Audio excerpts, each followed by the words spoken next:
will deliver your project on time and within budget, with the high level of quality and integrity, no matter the size or complexity. If you are a company, a government institution, or an individual who needs a general contractor, you need Texas Home Property Solution. Take a decisive step and call us today for a free consultation.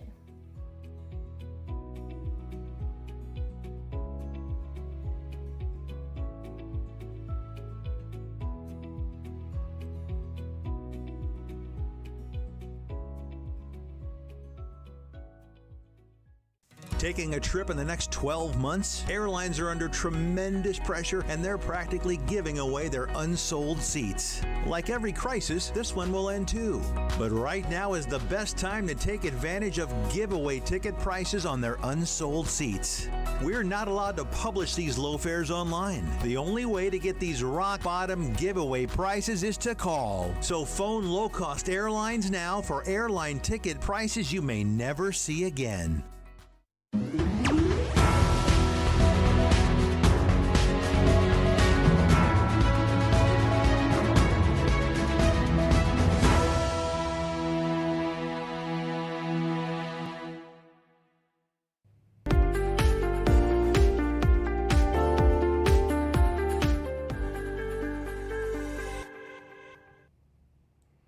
Hi there and welcome. I'm Dr. Denise Brown and we are excited for a fabulous episode of Disruptive Health. Today we are in luck because we are joined by Dr. Nathan Bryan, who is one of the world's leading experts on nitric oxide. Dr. Bryan, welcome to the show. Dr. Brown, thanks for having me. Great to be with you. I'm excited because here's the deal. Not many people even know what nitric oxide is, right, what it can do for you, how to get more of it, and I'm really excited to dive into that on today's episode. Yeah. Well, you know, nitric oxide is one of these molecules it's a relatively new discovery in science and medicine. It's really only discovered about 35, 40 years ago. And we know it takes, on average, about 17 years for new discoveries to become standard of care. So that's why I think there's a slow infiltration and awareness around this. But nitric oxide is a naturally produced molecule. It's produced in the lining of the blood vessels, produced in our neurons in the brain. It's produced by our immune cells. But it's a signaling molecule. It's a gas that when it's produced, it's gone in less than a second, but it signals, its primary signaling is telling the blood vessels to relax and dilate. So when we dilate blood vessels, we get better perfusion, better oxygen, nutrient delivery to every organ, tissue, and cell in the body. It's a neurotransmitter in the central nervous system. It's important in long-term memory potentiation, in cognition, in memory recall. And as I mentioned, it's important in how our immune cells fight off invading pathogens. So it's produced when we have an infection or some type of injury, and it's part of the acute inflammatory response. So when you lose the ability to make nitric oxide, there are a lot of things that go wrong, right? We get high blood pressure, we become immunocompromised, we develop vascular dementia, and eventually Alzheimer's. So it's very important for people to understand what their nitric oxide production capacity is. If they're compromised, take steps to restore the production of this molecule. That's amazing. I mean, when you think to yourself that one little molecule could have such a tremendous impact on the entire body, it kind of blows the mind that, like, here we are just now talking about it, I feel like. Why do you think there's hesitation in pursuing new things? I mean, we've got a show called Disruptive Health on purpose, right? What is it about medicine, I guess, that makes the sort of adaptation of new things so slow? I mean, you said it's 17 or more years. Why do you think that is? Well, it starts in the basic sciences, right? Trying to understand the mechanism of disease to where you can basically start to design rational therapies to interrupt that disease process. But I think most basic science doesn't translate into clinical medicine because a mouse is different than cell culture is different than a human, right? So discoveries in basic science and preclinical models very rarely translate into human medicine. And so number one, we have to go through the rigor of figuring out a mechanism. And then there's this whole thought process of one target, one drug, right? So if we want to inhibit a particular biochemical reaction that's involved in the disease process, then typically big drug companies develop a synthetic compound that inhibits that particular pathway. What we do in terms of nitric oxide is completely different because it's a deficiency of this molecule that leads to chronic disease. So we need to figure out how to restore and replete the production and signaling of this molecule, not inhibit its production, but replete and restore its production. And I think This is a brand new kind of signaling molecule. In fact, a Nobel Prize was awarded in 1998 for the discovery of nitric oxide, because the Nobel Assembly realized that this is a completely new paradigm in signal transduction. That the production, the signal by a gas that penetrates one cell into another is a completely new signaling paradigm. So I think the process of this has been slow, because how do you recapitulate the production of a gas that when it's produced naturally in the body is gone in less than a second? And I think that's why the development around drugs has been so slow, and really how we're starting to disrupt this process and get safe and effective drugs on the market. Well, it's actually really cool because, for all of the viewers out there, you're sitting with a scientist. He may look like a handsome guy, but he's also a scientist. And so what you've been able to do is take that science from the bench and actually come up with ways to kind of help augment people's health. And that's an unusual place. How did you sort of get to be where you're at? Well, I started in the nitric oxide field shortly after the Nobel Prize was awarded. So we knew it was an important molecule. We knew it had extreme importance, therapeutic value. But I think, and I've thought a little bit differently, and I think that's what allowed us to do what we've done, what no one else has been able to do. But this whole bench to bedside type philosophy on basic science doesn't work. Right? Really, you have to go from bedside to the bench, figure out the mechanism, and then start to interrogate these pathways, and then go back to bedside. So what I like to do is take important clinical observations and then work backwards, figure out mechanism of action, and then start to develop rational therapies and then take it back to the bedside. But we were the first and only people to make a solid dose form of nitric oxide gas, because prior to our discoveries, you could only deliver nitric oxide in an inpatient setting. And really the only FDA-approved indication is neonates or premature babies with pulmonary hypertension. So how do you deliver this bioactive gas at a therapeutic level in an outpatient setting that people could do that? So that's kind of the riddle that we solved. So we make a solid dose form of nitric oxide gas. We figured out how to capture this molecule in topical applications, which we're developing for topical drugs for diabetic ulcers, non-healing wounds, and then the oral drugs for things like ischemic heart disease, Alzheimer's. Really, the amount of nitric oxide that we're delivering, I don't see an indication where nitric oxide would not be beneficial. It seems like nobody probably has too much. Well, there's dose dictates poison. Sure. So there is an upper limit, but those are very well-defined signs of toxicity. There's something called methemoglobinemia, which it oxidizes the hemoglobin of heme and reduces the oxygen carrying capacity of the red blood cells. So you become cyanotic, blue around the lips. But those are whopping doses. Gotcha. So that's one sign of toxicity. The other is an unsafe drop in blood pressure. So if you take too much, you can get systemic vasodilation, you lose perfusion pressure, and first sign and symptom is syncope. You'll get lightheadedness and may even pass out just because of loss of perfusion pressure. But the doses that are toxic are very well defined, and we stay far below the doses of toxicity, and we deliver nitric oxide that's not only safe, but it's very effective in many different indications. That's really cool. I mean, the idea that you could sort of help to stimulate your blood vessels to allow more blood flow to all of your entire body, particularly the areas that suffer, like the heart or the brain or the feet, for example, in diabetes. It's really just amazing that you've been able to figure out how to do that with a tablet. And we're going to get into more detail on what that actually looks like. You said, though, it's a naturally occurring substance. How does like a normal healthy body make it? Is it something from your mouth? Is it something from where does it come from? Well, today we understand there are two primary pathways that the human body makes nitric oxide. One is in the lining of the blood vessel. So there's an enzyme that's found in our neurons, in our brain, it's found in our blood vessels.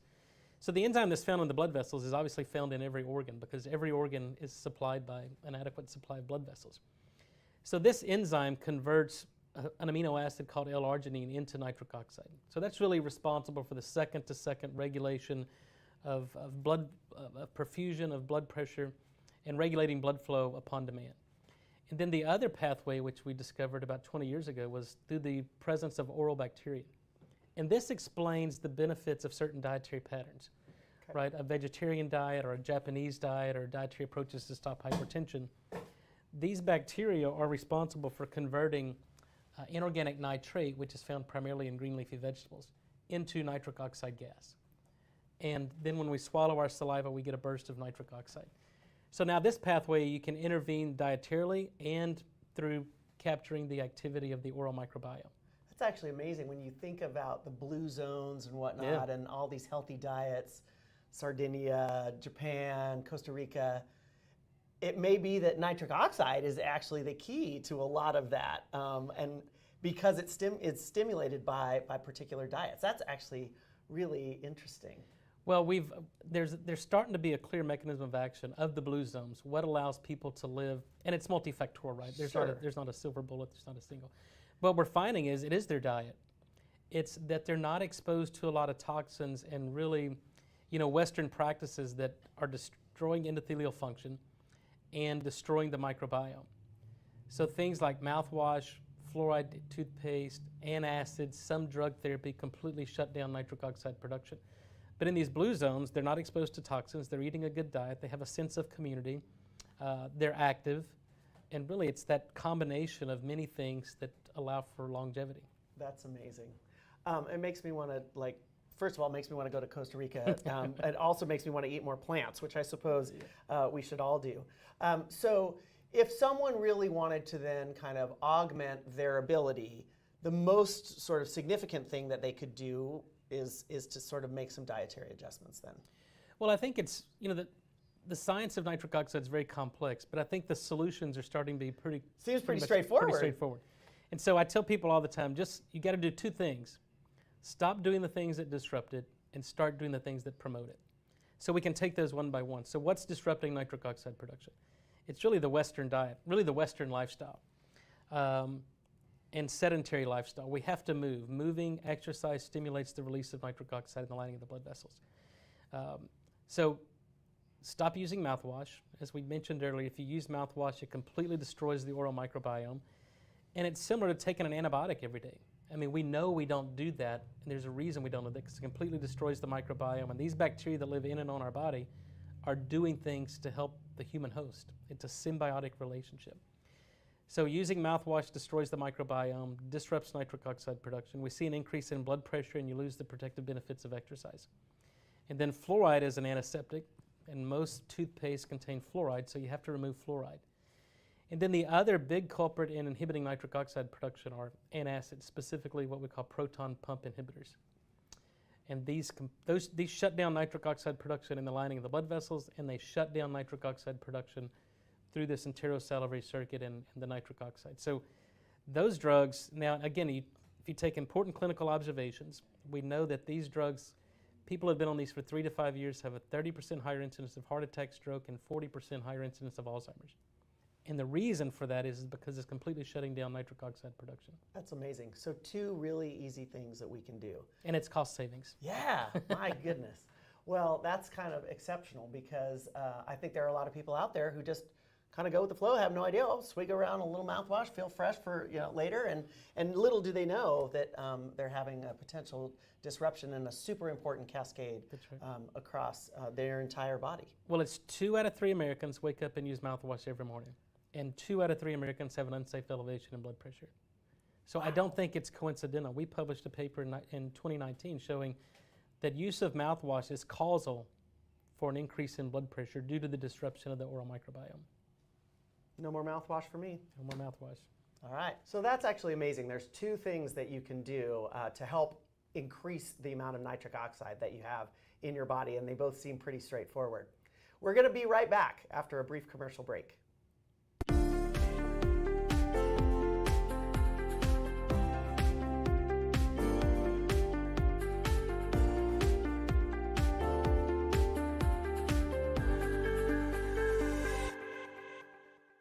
Are you nearly maxed out on your credit cards? It doesn't matter if you're using your credit cards for fun or to survive. At the end of the month, your statements come in, and you can either pay them or you can't. If you can't, late fees and interest rates get tacked on. And now you're struggling just to make the minimum payment due. Do you feel trapped? Am I talking to you? Good, because I personally researched some companies that can help you. They may be able to reduce your credit card balances by 50% and stop the late fees. If you qualify, please call our special debt hotline number right now for a complimentary free 5-minute consultation. Deal with your credit card problem now before it gets much worse and put more money back in your pocket. Trust me, I've been there too. Call right now.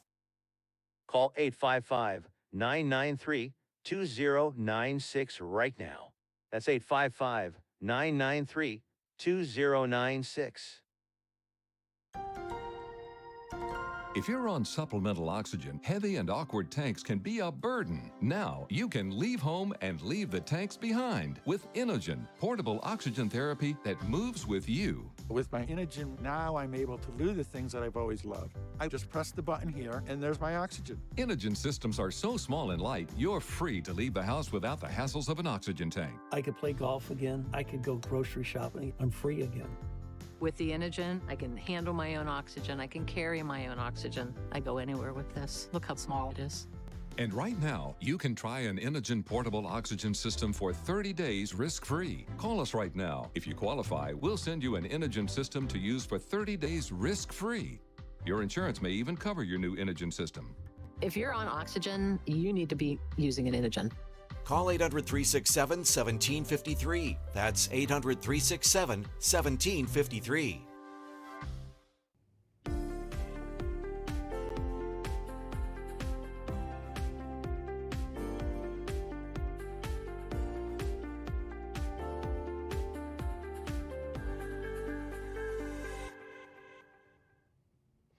Welcome back to Disruptive Health. I'm Dr. Denise Brown, and I am absolutely thrilled to have Dr. Brian joining me here in the studio to talk about nitric oxide.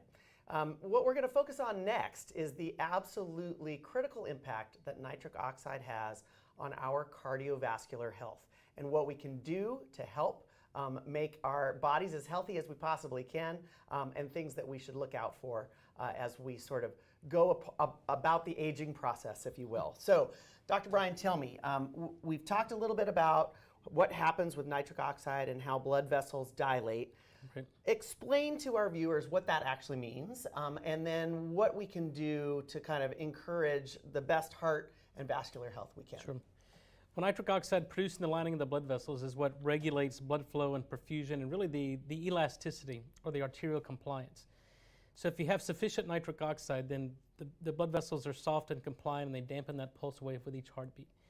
And adequate nitric oxide actually prevents the onset and progression of cardiovascular disease, which is the #1 killer of men and women worldwide still today. And mechanistically, we know how that is. So the nitric oxide produced in the lining of the blood vessel prevents platelets, prevents monocytes and neutrophils, immune cells from sticking to the lining of the blood vessel, and actually prevents lipid transport across the blood vessels. And that's what leads to plaque deposition, plaque instability, and plaque rupture, which is the whole sequence of events that leads to either heart attack, myocardial infarction, or stroke if it happens in the cerebral arteries.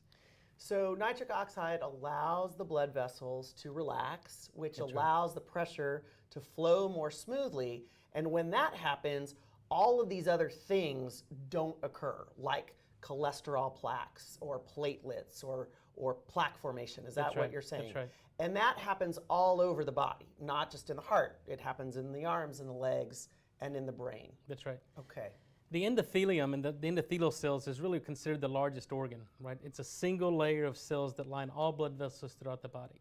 And it's the function of that endothelial cell that produces nitric oxide, maintains the barrier function, and maintains the expression of adhesion molecules or downregulates them. So as long as you have sufficient nitric oxide production, you don't get any of the downstream effects that lead to cardiovascular disease.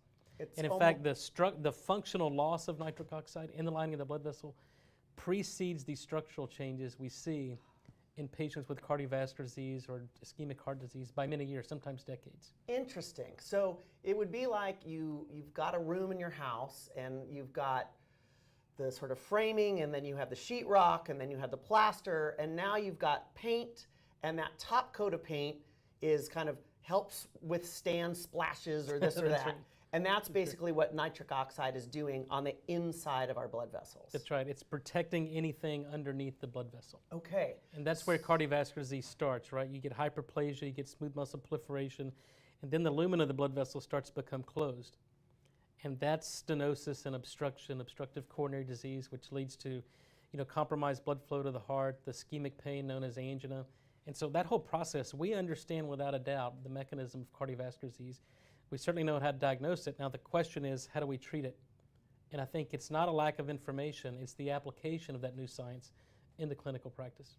It's actually amazing because what you're proposing is sort of the ultimate in prevention, really. So a lot of our sort of modern medicine focuses on it's already happened. The blood vessel is already narrow, so we can open it up. Or my cholesterol is already high, I take a pill to make it lower. Or my blood pressure is.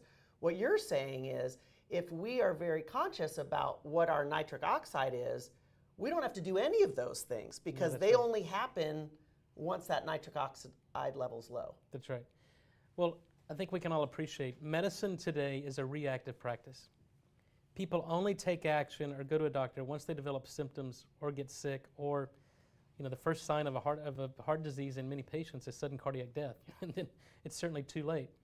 So what we're finding is that if you can prevent the age-related loss of nitric oxide production, you can prevent not just cardiovascular disease, but really many age-related disease. So we have to understand the production of this critical molecule and then employ strategies to restore it. And again, as we talked about earlier, you got to stop doing the things that disrupt it and then start doing the things that promote it. And if we can, what the basic science, and I think what we're translating now into clinical medicine, is if you can maintain adequate production of nitric oxide, then it really leads to the ultimate goal, and that's disease prevention.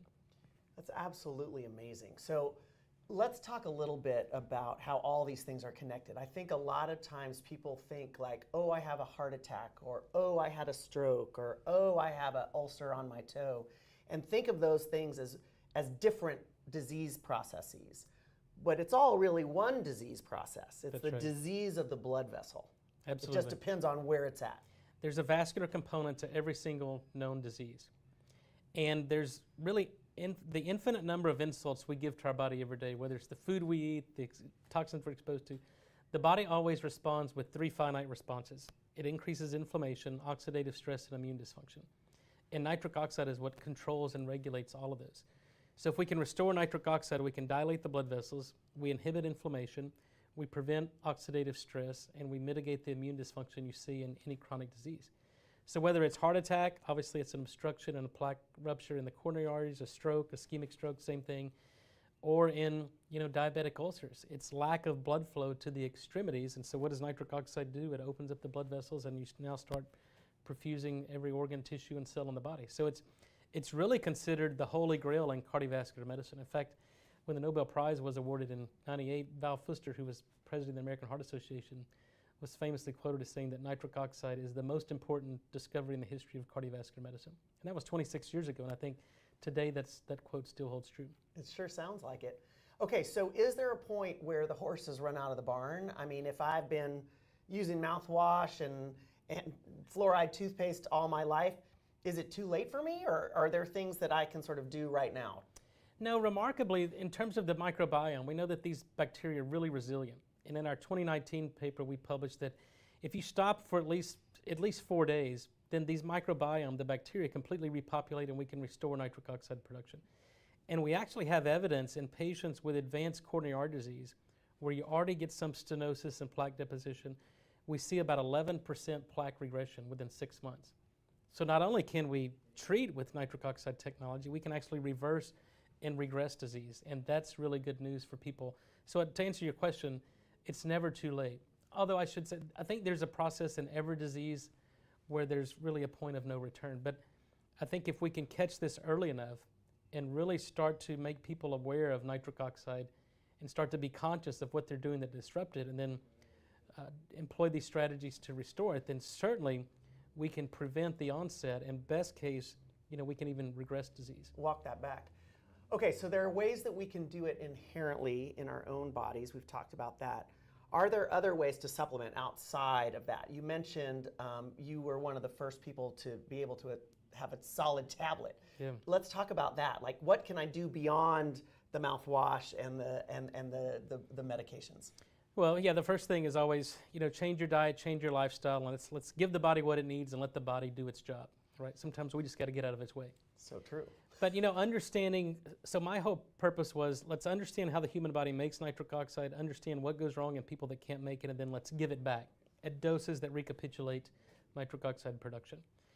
So years ago, I made a solid dose form of nitric oxide gas. It's an orally disintegrating tablet. You put it in your mouth and it dissolves over 5 to 6 minutes. But as it's dissolving, we're releasing nitric oxide gas at levels that recapitulate nitric oxide signaling, endogenous signaling. So our whole thought was, if your body can't make nitric oxide, then we got to do it for you. But we have to fix the reason your body can't. We have to restore the oral microbiome. We've got to restore the function of the enzyme in the lining of the blood vessel. And really, that's what this technology does. So we can do both. We can do both.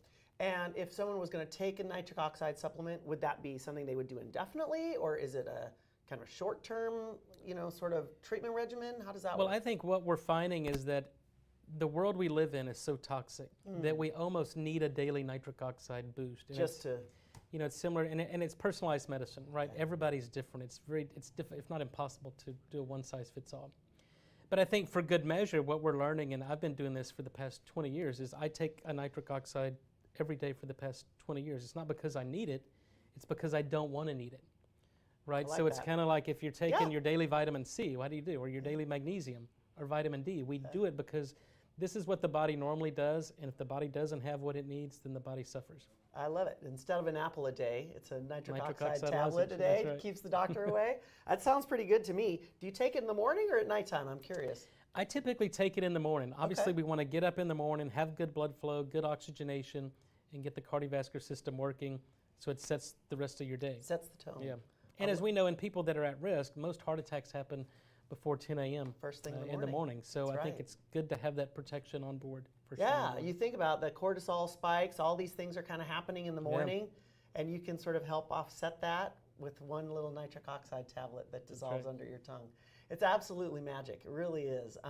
I can imagine there's all sorts of other impacts on longevity, on dementia, which is really a vascular disease of the brain, and to be able to kind of put those all together. I mean, you're saving lives left, right, and center. Well, if you look at longevity, there's 3 main objectives of longevity. It's telomeres, the end of our chromosomes, shorter telomeres, shorter lifespan. There's stem cells. We're constantly wearing our cells out. We just got to repair and replace dysfunctional cells. And then there's mitochondrium, the energy-producing organelles of the cell.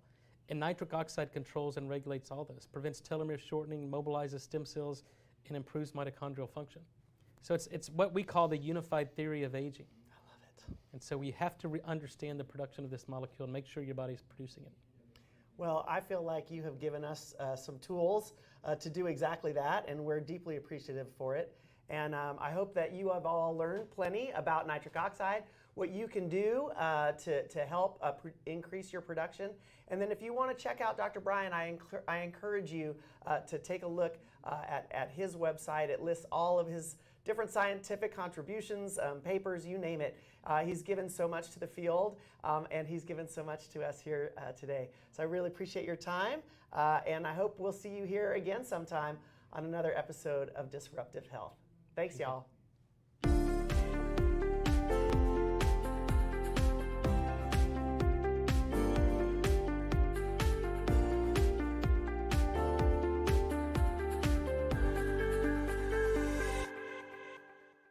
Taking a trip in the next 12 months? Airlines are under tremendous pressure and they're practically giving away their unsold seats. Like every crisis, this one will end too. But right now is the best time to take advantage of giveaway ticket prices on their unsold seats. We're not allowed to publish these low fares online. The only way to get these rock bottom giveaway prices is to call. So phone low-cost airlines now for airline ticket prices you may never see again. If you're on supplemental oxygen, heavy and awkward tanks can be a burden. Now you can leave home and leave the tanks behind with Inogen, portable oxygen therapy that moves with you. With my Inogen, now I'm able to do the things that I've always loved. I just press the button here, and there's my oxygen. Inogen systems are so small and light, you're free to leave the house without the hassles of an oxygen tank. I could play golf again. I could go grocery shopping. I'm free again. With the Inogen, I can handle my own oxygen. I can carry my own oxygen. I go anywhere with this. Look how small it is. And right now, you can try an Inogen portable oxygen system for 30 days risk-free. Call us right now. If you qualify, we'll send you an Inogen system to use for 30 days risk-free. Your insurance may even cover your new Inogen system. If you're on oxygen, you need to be using an Inogen. Call 800 367 1753. That's 800 367 1753. How would you like to go on a 5-star vacation for just $99? We're talking about the quality of a Westgate resort for $99. Not for one night, but for 3 fantastic nights at one of their luxurious destinations across the United States. And you'll even get a free $100 Visa gift card just for making a reservation. We've got some of the choicest destinations that you'll love in the United States that you can choose from for just $99 for a 3-night stay. Take your family, take a special loved one, but get away. Go on vacation with Westgate Resorts. Call now to make a reservation for just $99, and you get a free $100 Visa gift card. Call Westgate right now and book your vacation. Here's the number. Call 877-930-3491. That's 877-930-3491. Again, 877-930-3491.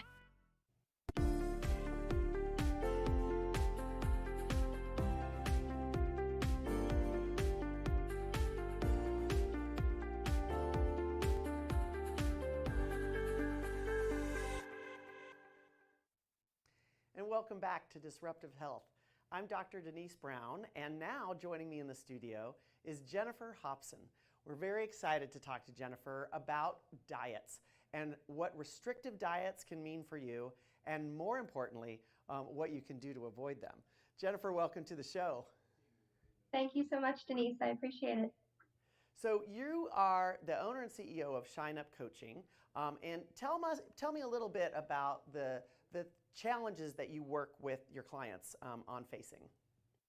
Absolutely. So to give you a little background about where I even came from and how I got to that, I grew up very connected to health and wellness. My mom even owned a gym for women while I was in college, which is a place that I worked. And my journey eventually brought me to health and wellness and changing my own health journey as well as my family's, and gave me the opportunity to bring my knowledge to my clients. And the biggest thing that I have seen, I've now been actively doing this for just over 7 years, is that people think there's a quick fix, right? They want the special pill, the magic powder, the special one-day drink, and they think that's going to solve all their problems. And at the heart of it, the solution to health and wellness is one word. It's habits. And habits are really the building block of how you can change your relationship, not only with food, but your relationship with movement, with mindset, with gut health. And that's truly, truly the basic building block for health and wellness to me. And habits are hard to break, let's be honest. Speaking about just, a friend told me once, but do you have a sort of predictable, rational kind of protocol approach to sort of re-engaging in healthy habits? And what does that look like for the people with whom you work? Yeah, absolutely. I think there's always a place to start. And first of all, you have to figure out what are your current habits before you can create the new ones. And a lot of times, like you said, habits are hard to break. Well, a lot of times we don't even realize the day-to-day habits that we've created over time. And at this point, we're not even aware of them, right? It's very similar to you get up in the morning, you brush your teeth. You don't have to usually think about brushing your teeth because it's become such a lifelong habit. So that's actually where we start that building block, and we create the new pathways really in the brain to create those new habits. So we have to take the time, and I usually work one-on-one with those clients, and we go, okay, let's identify what are the habits now that are getting in your way. And that way we can now establish the brand new habits. So, all right, the thing that's getting in your way is when you're making breakfast for your kids, you're automatically giving them the things that you used to have as a kid and you thought were quote unquote healthy, right? They're having bagels, they're having waffles, they're having pancakes, or carb loading in the beginning of the day because that's what I've been taught. Not realizing maybe we can start the day with protein. So we look at all the things that are already established and then we slowly start to create those new habits. And it's not going to be all or nothing, right? We don't start the program and go, all right, we're going to create 85 new habits. We're going to start with one. What's the one easy thing that we can change? All right, we can change and have a protein filled breakfast. We're going to do that for a couple weeks. And then we're going to start to stack the habits. And I love habit stacking. It's one of the most effective things I've introduced to clients. How long does it take before a new thing that you're learning, we can call it a habit? Is there kind of a typical time span for that? I think that's like the age-old question, Denise. I think everybody asks. There's so many books and journals on it. What I have found from my clients, 30 days is just the introductory period, right? 30 days is you're figuring out what the habit is, how it works best in your day-to-day, and that's laying the groundwork. For me, the sweet spot of actually creating a habit is 90 days. And that's my personal experience with clients, with myself. There are different thoughts about it, but it's that idea. If you think of the brain, your old habits have worn this really, really worn down path. That's why they're so created. We take 90 days and we're on repetition, we're starting to create those new neural pathways in the brain that lead to, the cognitive habits that you're just automatically doing. I love that. So instead of kind of trying to do everything all at once, which I think is the classic, New Year's Day kind of, and I'm going to lose weight, and I'm going to go walking, and I'm going to do this. You're really advocating a very kind of rational, diligent approach to kind of fixing things sort of one or two at a time and being really mindful about that. And I think that's actually really exciting because sometimes I think when you're trying to make change, change is hard and it's very easy to feel, quickly overwhelmed. What advice would you give to someone when, it isn't magic and it does take time? Are there certain tips you have for us? That I always kind of fall back on are it's not all or nothing. And that's a really big one. I think, like you had said, a lot of people, it's that January kind of let's go gung ho. And what happens is they go all in for 7 days and the scale hasn't changed. And they start to get, kind of frustrated and they wanted that immediate, it's even like with business, it's with so many things, it's the consistent daily action. And a lot of people that start health journeys or diet journeys think that I have to work out for an hour and a half every single day. You know what makes a bigger impact? Instead of working out for an hour and a half and then you're so drained that you don't work out for another 7 days, is start with 15 minutes. And 15 minutes sounds so basic, but if you can do 15 minutes consistently for 30 days, that's going to be more success. And the other thing that I always rely on with clients is it's progress, not perfection. If we feel the need to be perfect at anything we've just started, we've already shot ourselves in the foot. It's just like learning, a new skill. You might feel frustrated the first time you don't get it because you're not perfect at it because we've told ourselves, well, I should just get because I'm an adult. I should know how to do this. And it's the same thing with your health and wellness journey. Just because you enjoyed a cocktail on Thursday doesn't mean you have to wait all the way till Monday to restart your health and wellness journey. I like that. I think incremental progress is still forward progress, right? And exactly. Yeah, sometimes you think, oh, I have to do all of this all at once, and then it's really easy to just stay on the couch. Yeah, a lot of people, it's always the next Monday effect. And that happens a lot of times when people have and I don't really like the word diet, has the word die in it for a reason. I really like what are you fueling your body with, but we always Monday it, right? I'm gonna start my new health and wellness journey. You have all that excitement like you do in January. You start on Monday, and then you forgot there was a work event on Tuesday, and you were busy on Wednesday, so you forgot to meal prep. And Thursday is Thirsty Thursday, and Friday you're just so exhausted from the week, you're pretending the weekend doesn't exist, and I'm gonna next Monday it. And it's a a very classic, very common thing that we all have, and we have to stop setting these parameters that we can't start exactly where we left off. I appreciate that because it almost feels like, well, then why bother? But I think what you're suggesting is, hey, 15 minutes is better than nothing, and that why make it so hard on yourself? I really appreciate that approach. I'm always laughing at these memes that say, oh, I had a kale salad for lunch and I had a this and that, and then at 10 o'clock, I had a gallon of ice cream. We're awfully hard on ourselves, aren't we? We love to shame and should all over ourselves. We love to play the should game. What I should be doing, what I should be eating, what I should be working out. And the words that I really focus on with clients are taking away perfect, taking away what you should be doing, how you should be showing up for yourself. Another way, you have to find intentional time to work on that journey on yourself. And shame game is just the blame game that just ends in guilt. It seems like a great mindset.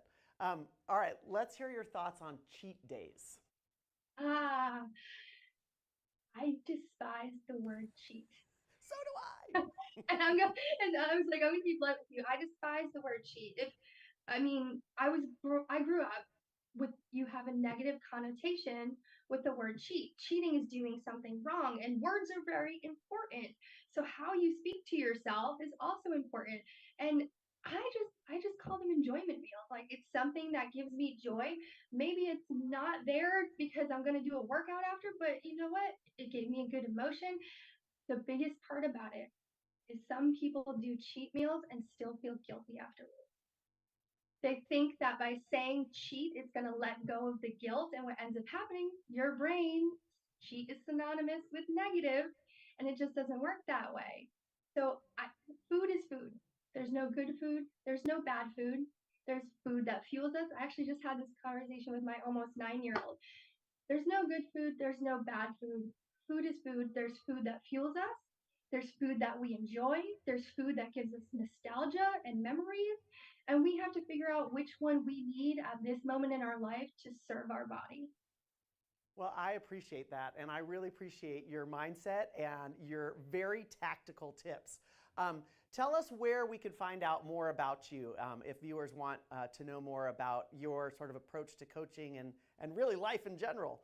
Yeah, absolutely. So you can always connect with me on social at Shine Up Coaching. You can reach out directly to me at jenniferhobsonvp@gmail. And my website's actually on the screen. It's jenniferhobson.podia.com. Well, Jennifer, I appreciate you. I thank you so much for sharing your wisdom with us. And we look forward to hopefully seeing you on another episode of Disruptive Health. Be well. Absolutely. Thank you.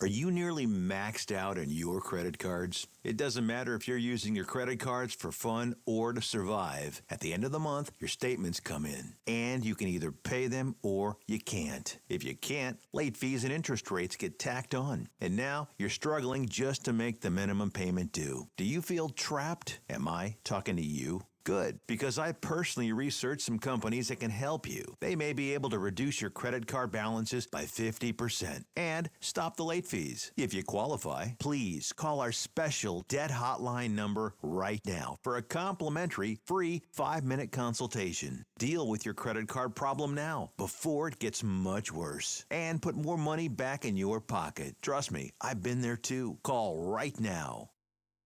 Call 855-993-2096 right now. That's 855-993-2096. Do you have diabetes? If you have insurance, you may qualify for a new continuous glucose monitor. With a CGM, you can continuously track your levels and trends, spend more time in range, significantly lower your A1C, and share important data with loved ones and caregivers. Most importantly, a CGM eliminates the one thing most people with diabetes hate: painful finger sticks. Take charge of your health. Order your new continuous glucose monitor today.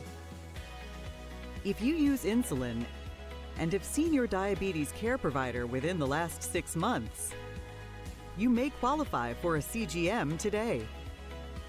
We'll do all the insurance paperwork and deliver your new CGM at little or no out-of-pocket cost to you. Medicare and most insurances cover continuous glucose monitors, so don't wait. Have your insurance handy and call the CGM Health Hotline now. Are you nearly maxed out on your credit cards? It doesn't matter if you're using your credit cards for fun or to survive. At the end of the month, your statements come in, and you can either pay them or you can't. If you can't, late fees and interest rates get tacked on. And now you're struggling just to make the minimum payment due. Do you feel trapped? Am I talking to you? Good, because I personally researched some companies that can help you. They may be able to reduce your credit card balances by 50% and stop the late fees. If you qualify, please call our special debt hotline number right now for a complimentary free 5-minute consultation. Deal with your credit card problem now before it gets much worse and put more money back in your pocket. Trust me, I've been there too. Call right now. Call 855-993-2096 right now. That's 855-993-2096.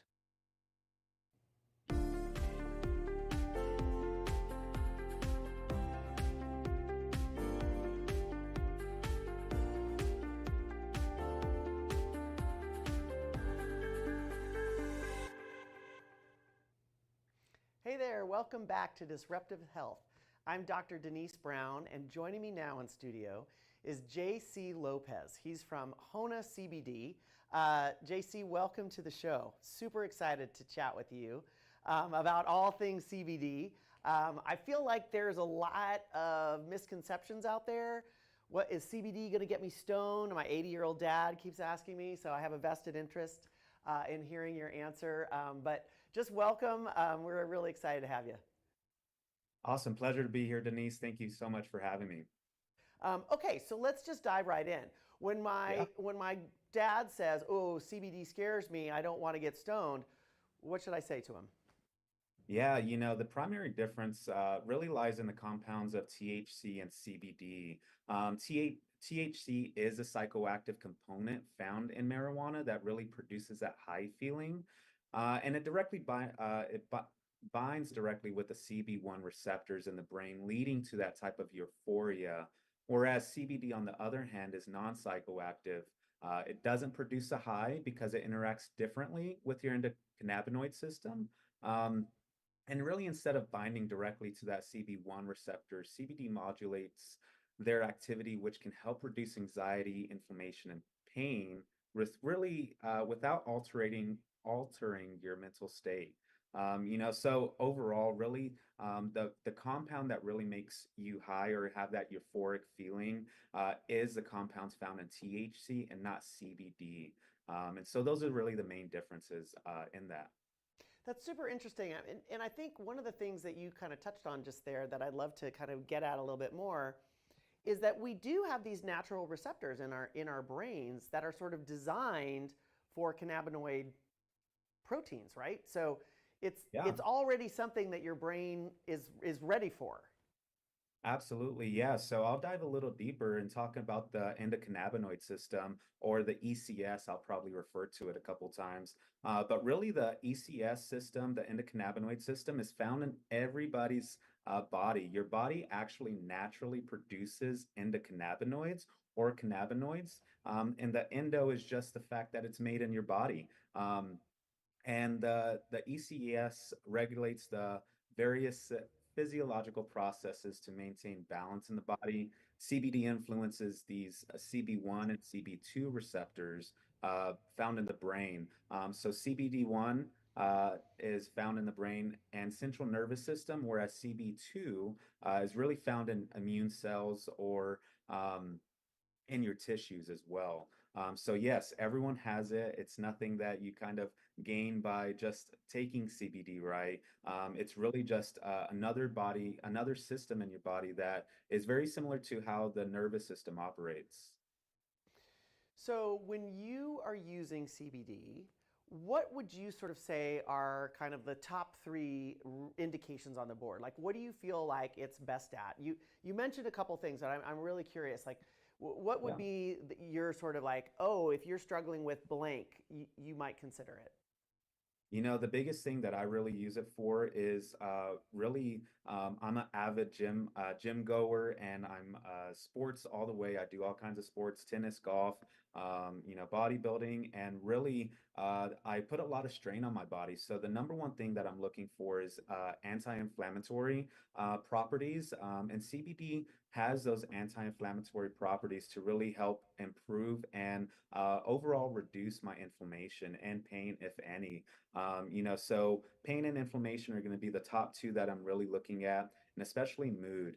There's a lot of recent studies that are coming out to really see that these properties that CBD helps regulate is some of those exciting moods, right? And so if I'm overstimulated or if I'm understimulated, I usually take CBD to kind of help balance those. But overall, really, the pain and inflammation management is really what I'm looking for when taking CBD. So I've heard about a lot of people who are sort of very active in the kind of athletic space using CBD as one of many tools in sort of your recovery kit. Let's get a little bit more specific now then. How do you take it? Are you taking it topically? Do you take it orally? Do you do both? Like, what would be sort of, if I've just run a marathon, which probably is never going to happen, but let's pretend, what would be the way that I would sort of go about that? Yeah, so there's a couple of different ways. You can take it orally. You can take there's edibles, there's topicals, there's sublingual. Sublingual is just CBD oil. You place it under your tongue and let it digest that way, or let it absorb that way in your body. But the different ways that you take it really depend on kind of the bioavailability that you're looking for, and it's also influenced by the dosage that you're actually taking as well. So the way that I take it, it's really through gummies method. It's great. It's probably the best way if you're taking it. If you're taking it orally, the bioavailability in that is longer lasting than typical CBD oils, right? And so because of the first pass metabolic stages.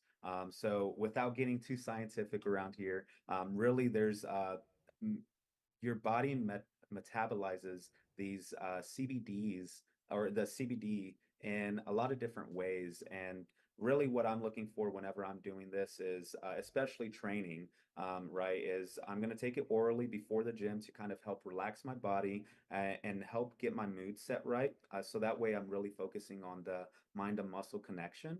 And then if I'm having any joint pains, or typically after a bench or doing some back weights, really I'm going to have some pains in my joints. And so if I do have those type of joint pains, I'm really looking for topical, so that way I'm getting it right where I need it. And the bioavailability is also different when placing it on your body rather than taking it ingestally. Sure. So those are a couple ways that I take it, but I typically use both. I love it. So you might do a little bit pre as kind of part of your workout preparation, and then afterwards maybe topical on some sore spot or something like that.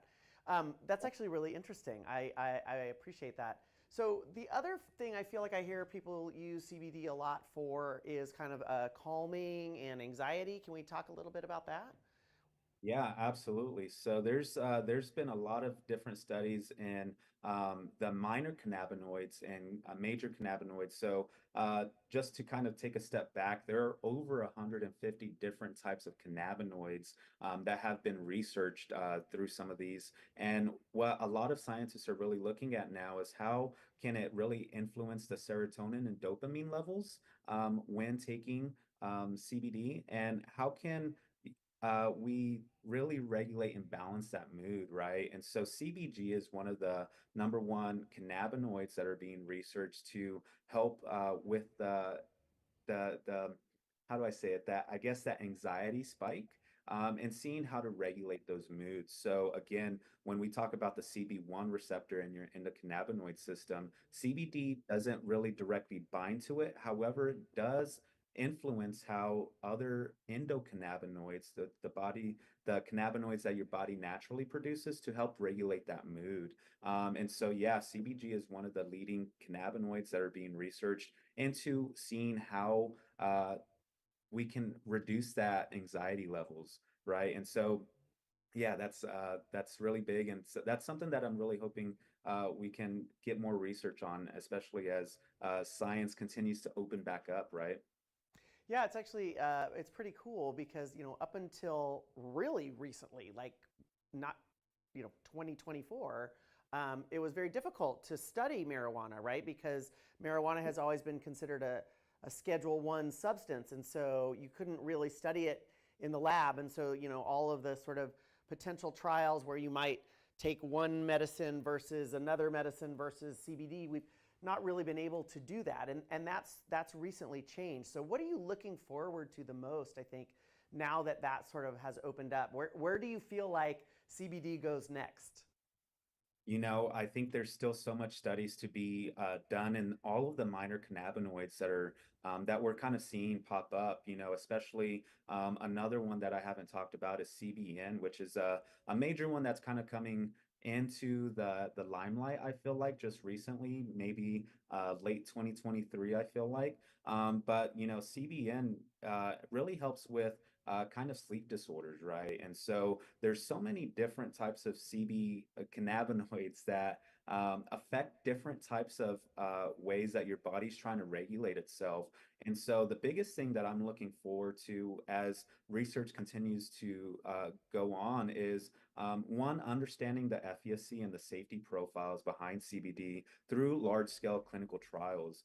Additionally, one thing that we're really wanting to look at is regulatory oversight, making sure that you're getting right CBD compounds or correctly derived CBD rather, because you could get it from two types. You've touched on marijuana, but the biggest one that came into light was hemp through the 2018 Farm Bill. And so as these regulations continue to change and disrupt the pharmaceutical industry, I feel like I hope that one day we can really come to terms with big pharma and really get people off of the opioids that are kind of killing our communities around. And so through that partnership, that's what I hope that we can really see down the line. But there's just so much that is still needing to be done before we can really look at the efficacy of CBD overall.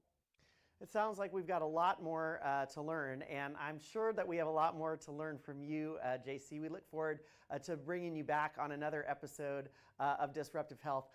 Sadly for now, we've got to cut to commercial, but thank you so much for sharing your wisdom with us, and we look forward to talking with you again sometime. We'll cut to commercial now. Y'all be back. Thank you.